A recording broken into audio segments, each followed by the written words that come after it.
In a world full of conventional Hollywood cliches and recurring lackluster sequels, one critic has seen it all, who can provide you with all the movie news, opinions, and reviews that could very well save humanity as we know it.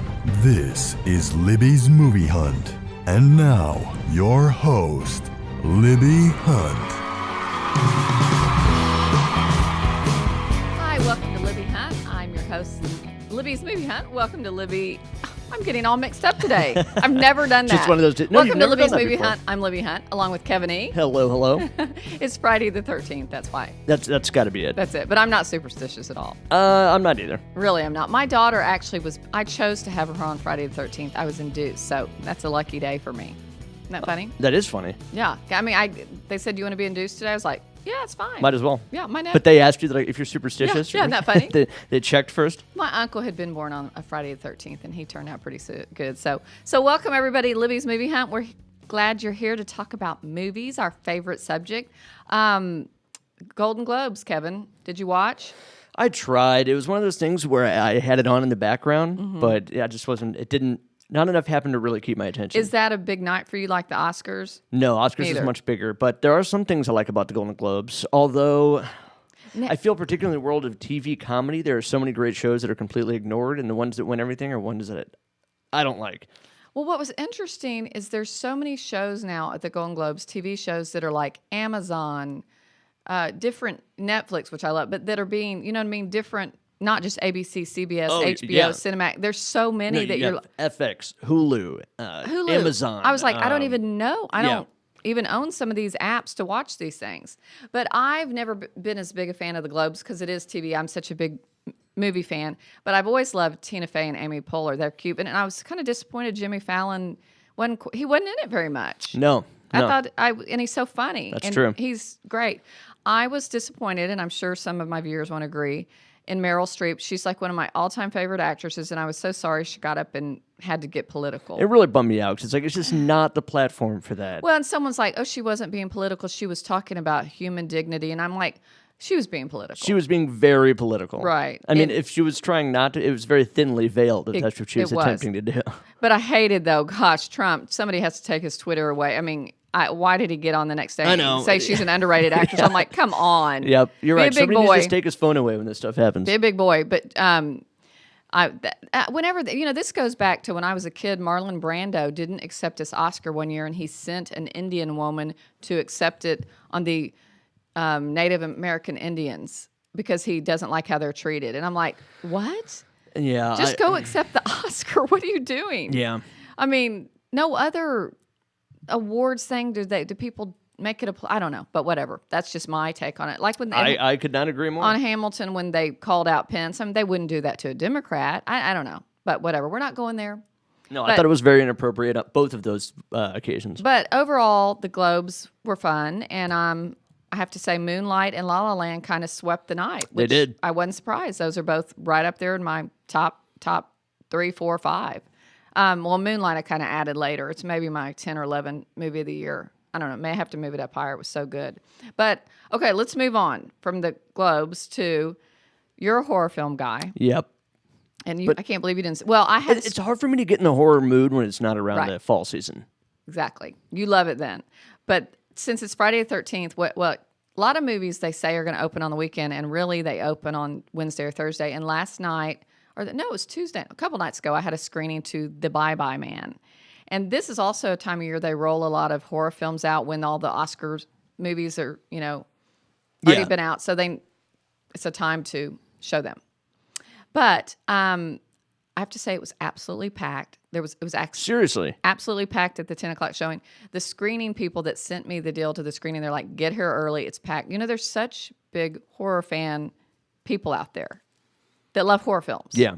It's a large community. Large community. And they were all dressed kind of goth and scary. And the Bye-Bye Man was there, like a guy dressed up as him. Everybody's getting their picture made with. Oh, that's pretty cool. But on Rotten Tomatoes, it got 26%. And I'm usually pretty much right on with that. And I give it popcorn worthy. See, that's one genre of film where you cannot rely on critics, in my opinion. Like, there's so many horror films that I love that have horrible scores on Rotten. There's some that have great scores on Rotten. I'll give you an example. Drag Me to Hell, I think, is a mediocre horror film. It has like an 87% on Rotten Tomatoes, where a film like The Strangers, I think, is a really scary, really good horror film, and it has like a 30%. When you that's just can't who did judge this movie, the I critics. think. Yes, the same director did The Strangers. Oh, okay. Well, yeah, I Same- love that movie. Yeah, okay. Well, you'll like this one then. It has Carrie-Anne Moss, from The Matrix. The Matrix, yeah. It's got, I don't know the other kids, this Douglas Smith and the girl that played the college age actress. I didn't like her, and Faye Dunaway, but it's about 3 kids that move in a house, and the bye-bye man finds them. And if you say the bye-bye man's name, something happens to you, basically. You know what I mean? It's almost like a Bloody Mary concept. Right. And so and Faye Dunaway plays the initial character who the bye-bye man gets a hold of him's wife in present day. I'm shocked. That's a decent list of recognizable celebrities for a horror film. They're known for using no-name people. And it was fun to see her. It's a small part, but she looks pretty good for 80 or however old she is. Yeah. Mommy Dearest. But it was good. Also, the director, Stacy Title, did The Lone Ranger. Thought that was interesting. Yeah. Did you like that? I kind of liked it. I never saw it. But I think you'd like it since you're Oh, yeah, I'll definitely check it horror out. film guy. I watch any and all horror films. I do not discriminate, especially if one pops up on Netflix. And this is probably one that will be on there. It will. This one, okay, when I was watching it, I was like, I'm not that scared. My son and husband, or maybe it was just my son with me, he was pretty scared. But I had bad dreams that night. Really? It's an effective film when you have... The bye-bye man came to me and, started walking towards me in my dream. I was like, and woke me up. I mean, the dream woke me up. So I was like, okay, that was a scary movie then. Yeah. Yeah, the last film I remember to disturb my sleep was when it came out, Paranormal Activity, the very first one. Oh, it did? I got home and it didn't bother me. I didn't realize how scary it was when I was watching it. But then when I got home and tried to go to sleep that night, I was majorly creeped out. Well, Paranormal Activity is more like that maybe could happen. The bye-bye man really couldn't happen. Right. You know what I mean? It's more out so there. that would definitely scare you more. Well, that's why I thought The Strangers was good, too, because it felt like something that was Who was plausible. in that we'd know? Liv Tyler and Scott Yes, Speedman, the that was two main scary. characters. Yes. Yeah, and then they're basically being tormented by 3 killers, In mass a house. killers. Yeah. Right. I remember seeing that. I remember it seeming really low budget, but I liked did. it. And it probably was low budget. Yeah, and it had kind of a similar feeling to me when the first Purge came out. It reminded me of that. It did. Of kind of trying to be locked down in your house with masked killers trying to get in. Well, you'll like the Bye-Bye Man then. So I say popcorn worthy. Okay, and you and I both saw Live by Night. Yeah. And again, Rotten Tomatoes 31%, directed by Ben Affleck, who I usually love and everything, and he wrote it. I had high hopes for this movie. You what? I did too. Elle Fanning, Brendan Gleeson, who plays his dad, remember him in Bruges with Colin Farrell? He's been in a bunch of stuff. That's a great movie. Love that movie. Sienna Miller, Zoe Saldana, Chris Cooper, who I love. I'm like, why did he take this? Okay, so you want to tell the listeners kind of what it's about briefly? Well, it's kind of about a guy who coming out of World War I who obviously saw some combat. A similar character almost to Michael Pitt's character in Boardwalk Empire, if you ever watched that show. Mm-hmm. But, kind of wants to square off a life of violence. And he's with... what's the actress name? Is it Sienna Miller? Sienna Miller. Yeah. Miller. And so he ends up getting into, I guess, a robbery, basically, where 3 cops are killed and ends up getting pinned on those murders. But his father works into Boston. He's police chief, basically. Right. And so gets him a reduced sentence, and he comes out. And then it shifts all around. It goes from Boston to California to Florida. And it gave me an overall feel, just the style of it. It's like, do you remember, did you see Gangster Squad when it came out? I did. It reminded me of that. Mm-hmm. The difference being Gangster Squad didn't take itself as seriously as Live by Night tries to do. Exactly. But either way, he ends up getting pulled back into this mob struggle that, for the most part, takes place in, they're building the empire in Florida. Was it Miami or near there, Tampa? Yeah, somewhere like that. And but didn't you think it was trying, as you just said, thought it was more important than it was? It was trying really hard to be serious, almost like a Goodfellas or something like that. And something more epic and broad. I know. So, and Sienna Miller, I could not understand her accent. She had like an Irish It was confusing. I thought she was hard to Yeah. listen to. So overall, what'd you think? Overall, I'm still going to call it popcorn worthy, Really? only because of the fact that I was entertained the entire time, and it's not too long. It's just a little over 2 hours. But yeah, I thought it was pretty entertaining. It is a little goofy, particularly Ben Affleck's character, and they don't really give him much backstory. They imply that like he was once this good man and that there's goodness in him, but you never really see it in the film. He's always killing or gambling or stealing. Right. You don't really see any redeeming qualities in him. I know, and he goes from this great life as his dad as the superintendent of Boston, and he chooses to be a mobster. It's the weirdest thing. And Again, it chooses to be it again. At the end, he kind of tries to redeem himself, and then something kind of sad happens. Yes. I don't want to spoil too Yeah. much, but another thing, it didn't look quite right, him being that character, because he's very tall and broad and in really good shape, and that's just not the way you picture gangsters back in that era. Either they were fat or, kind of, I would say like Ryan Gosling in Gangster Squad pulled off that era look much better than Ben Affleck did. Right. It just wasn't. I give it half popped. You're going to half pop? And my husband and son were with me, and I think my husband would say more popcorn worthy, but no, maybe I had too high expectations. Yeah. And he wrote it. I just thought the script didn't come together for me. I thought people were miscast. Definitely. I thought Chris Cooper, who is just a phenomenal actor, who's been in just everything, played the lieutenant or, the police chief in Miami or Tampa, wherever they were. I thought that was a weird part for him. It was a weird part for him. And I tell you who... Zoe Saldana. She was good, but that was odd. It was an odd choice as well. But I tell you who, the biggest takeaway from this movie, and she could not possibly be nominated for a supporting role, is Elle Fanning. Yeah.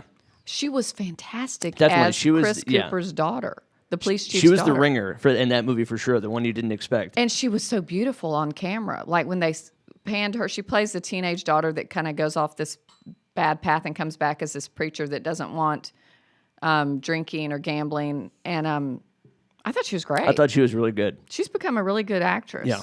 And I think it's just maybe for my love of gangster films as a whole that I'm giving this You're one gonna popcorn popcorn worthy. worthy. But I also liked Gangster Squad, and critics hated it. I like that too, though. thought I it was like that entertaining. better. Who else was in that besides Ryan Gosling? It It had a lot of people. It had Chris Penn, Giovanni Ribisi. Maybe I said that backwards. Giovanni Ribisi.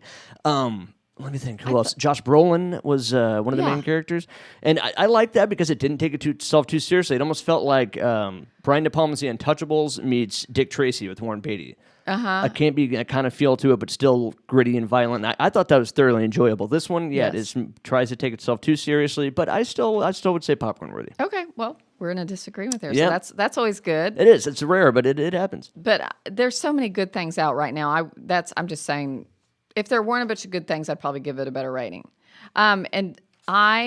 20th Century Women, oh my gosh.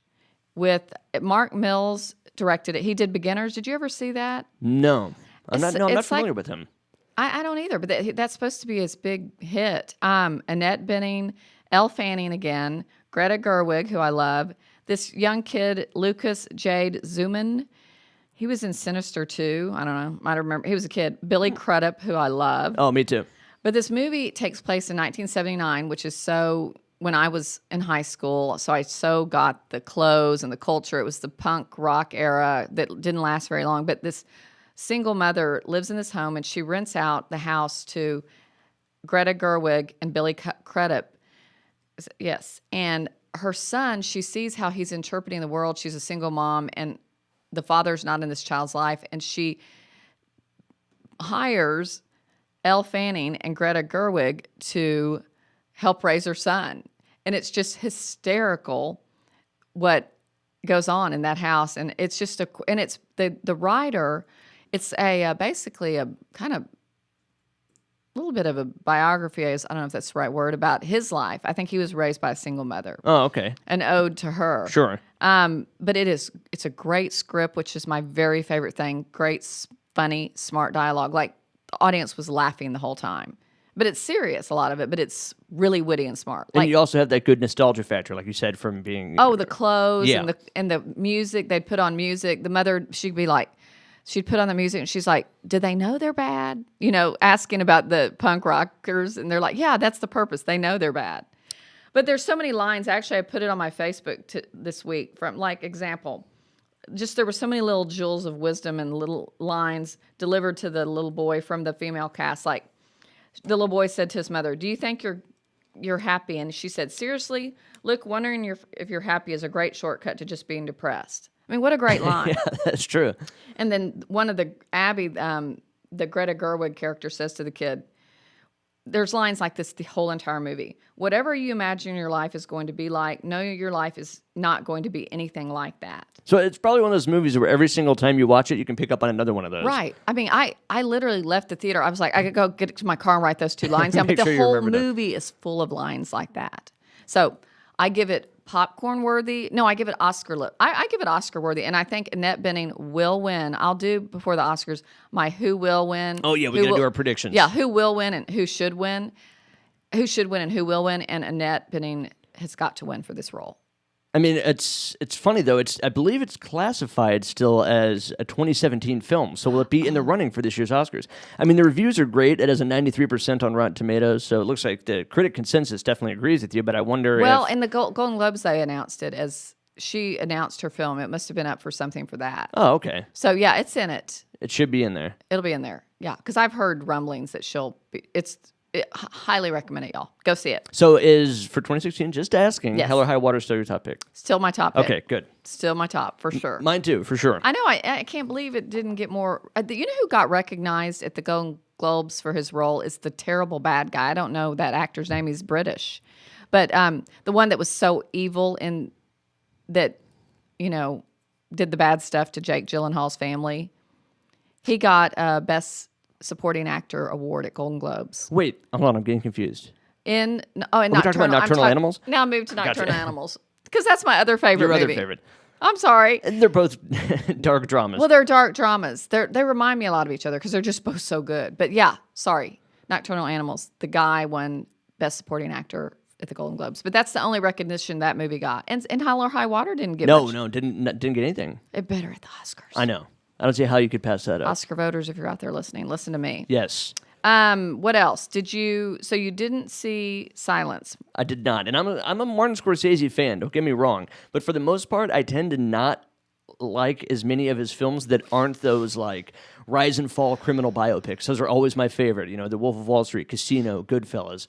Granted, there's exceptions. Like I love Taxi Driver. That's one of my favorite movies. The Departed is a great film. I enjoyed Shutter Island, but this one, no, I've not seen it yet. But you did see it. Shutter Island, I didn't get though. Did you get it? I just thought it was neat looking. It was, I don't know, captivating for some reason. But I remember being like, I have no idea what's happening. Gangs of New York was one that I liked. I like that too, but it was weird. It almost reminded me a lot of The Departed because the Leonardo DiCaprio character infiltrating his enemy basically and becoming friends with this villain there's a similar relationship between him and Bill Cutting to him and Frank Costello in The Departed. But that's just me rambling. He loves Leonardo DiCaprio. How many movies has he done with him? Oh my God, 4 or 5, 6? It has to be.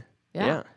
Martin Scorsese though, it got 84% on Rotten Tomatoes, directed by Martin Scorsese, obviously. Liam Neeson's in it, Andrew Garfield, and Adam Driver, from Star Wars. Yeah, Kylo Darth Ren. Vader. Yeah.